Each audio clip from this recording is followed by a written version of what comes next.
আল্লাহ সুবহানাহু ওয়া তাআলা আরশ বহনকারী ফেরেশতাদের দোয়ার কথা উল্লেখ করেছেন। তিনি বলেছেন, আল্লাযীনা ইয়াহমিলুনাল আরশা, অর্থাৎ যারা আরশ বহন করে, ওয়া মান হাওলাহু, এবং চারপাশে যারা রয়েছে, ইউসাব্বিহুনা বিহামদি রাব্বিহিম, তারা তাদের রবের তাসবিহ পাঠ করে, তাদের রবের প্রশংসা করে। অর্থাৎ আল্লাহ সুবহানাহু ওয়া তাআলা এখানে আমাদেরকে জানাচ্ছেন আরশ বহনকারী ফেরেশতারাও আল্লাহ সুবহানাহু ওয়া তাআলার তাসবিহ পাঠ করে। প্রতিনিয়ত তারা আল্লাহ সুবহানাহু ওয়া তাআলার তাসবিহ পাঠ করে, এবং যারা তার আশেপাশে রয়েছে বা তার চারপাশে রয়েছে এমন ফেরেশতারাও আল্লাহ সুবহানাহু ওয়া তাআলার তাসবিহ পাঠ করেন।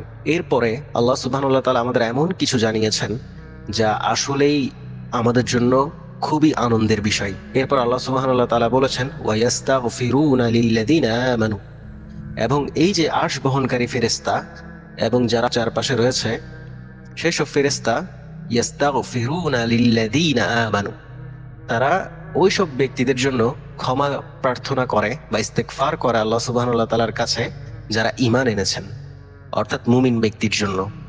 অর্থাৎ আপনি যদি মুমিন হন, আমি যদি মুমিন হই, তাহলে আমাদের জন্য ইস্তেগফার করে বা ক্ষমা প্রার্থনা করে আল্লাহ সুবহানাহু ওয়া তাআলার কাছে ওই সব ফেরেশতা যারা আল্লাহ সুবহানাহু ওয়া তাআলার আরশ বহন করে এবং চারপাশে আছে। এরপর আল্লাহ সুবহানাহু ওয়া তাআলা ফেরেশতারা কি বলে আল্লাহ সুবহানাহু ওয়া তাআলার কাছে দোয়া করেন তাও আমাদেরকে জানিয়েছেন। এরপর আল্লাহ সুবহানাহু ওয়া তাআলা বলেন, মানে ফেরেশতারা এভাবে আল্লাহ সুবহানাহু ওয়া তাআলার কাছে দোয়া করেন যে, রব্বানা ওয়াসি'তা কুল্লা শাইইন, অর্থাৎ হে আমাদের রব, আপনি বেষ্টন করে রেখেছেন বা আপনি ঘিরে রেখেছেন সবকিছু, রাহমাতাও ওয়া ইলমান, আপনার রহমত এবং আপনার ইলম দ্বারা। ফাগফির লিল্লাযীনা তাবু, এবং আপনি ক্ষমা করেন তাদেরকে যারা আপনার কাছে তওবা চাই বা যারা আপনার কাছে ক্ষমা চাই।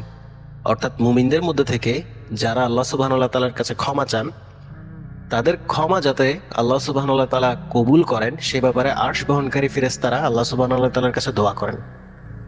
ওয়াত্তাবাউ সাবিলাকা, এবং যারা আপনার পথ অনুসরণ করে, ওয়াকিহিম আযাবাল জাহিম, তাদেরকে আপনি কঠিন জাহান্নামের আযাব থেকে রক্ষা করেন।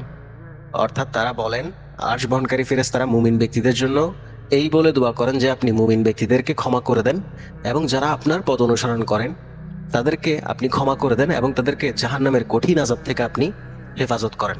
আরশ বহনকারী এবং যারা চারপাশে আছে এমন ফেরেশতারা এই বলে আরো দোয়া করেন যে, রব্বানা ওয়াদখিলহুম জান্নাতি আদনি, অর্থাৎ হে আল্লাহ, আপনি মুমিন ব্যক্তিদেরকে জান্নাতে প্রবেশ করান, চিরস্থায়ী জান্নাতে। আল্লাতী ওয়া'আদতাহুম, যার ওয়াদা আপনি তাদেরকে করেছেন। ওয়ামান সালাহা মিন আবাইহিম ওয়া আজওয়াজিহিম ওয়া যুররিয়াতিহিম, এবং মুমিন ব্যক্তিদেরকেই শুধু না, তাদের পরিবারের মধ্যে থেকে তাদের পিতা, তাদের স্ত্রী এবং তাদের সন্তান সন্ততিদের মধ্যে যারা সলেহ নেককার, তাদেরকেও আপনি জান্নাতে প্রবেশ করান।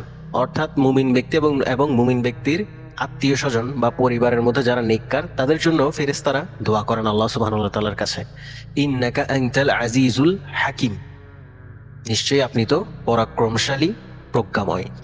এরপর আরো সুন্দর কিছু কথা, সুবহানাল্লাহ। আরশ বহনকারী ফেরেশতারা মুমিন ব্যক্তি যাতে গুনাহ থেকে দূরে থাকে সেজন্য আল্লাহ সুবহানাহু ওয়া তাআলার কাছে তারা দোয়া করেন। ওয়াকিহিমুস সাইয়্যাত, আল্লাহ সুবহানাহু ওয়া তাআলাকে এই যে আরশ বহনকারী ফেরেশতারা বলবেন যে, হে আল্লাহ, আপনি মুমিন ব্যক্তিদেরকে ওয়াকিহিমুস সাইয়্যাত, গুনাহ থেকে দূরে রাখেন। অর্থাৎ মুমিন ব্যক্তি গুনাহ না করুক, এটা আরশ বহনকারী ফেরেশতাও চাই। ওয়ামান তাকি সাইয়্যাতি ইয়াউমাইযিন ফাকাদ রাহিমতাহু, অর্থাৎ কিয়ামতের দিন আল্লাহ সুবহানাহু ওয়া তাআলা যাকে তার আযাব থেকে রক্ষা করবেন, অবশ্যই তাকে তিনি অনুগ্রহ করবেন, তাকে রহমত দান করবেন। ওয়াযালিকা হুয়াল ফাউজুল আযীম, এবং এটাই হচ্ছে মহাসাফল্য। সুবহানাল্লাহ। আরশ বহনকারী ফেরেশতা এবং যারা তার চারপাশে রয়েছে এমন ফেরেশতারা মুমিন ব্যক্তি এবং মুমিন ব্যক্তির পরিবারের জন্য দোয়া করে, এবং এই বলে দোয়া করা যায় যাতে মুমিন ব্যক্তিকে আল্লাহ সুবহানাহু ওয়া তাআলা গুনাহ থেকে দূরে রাখেন।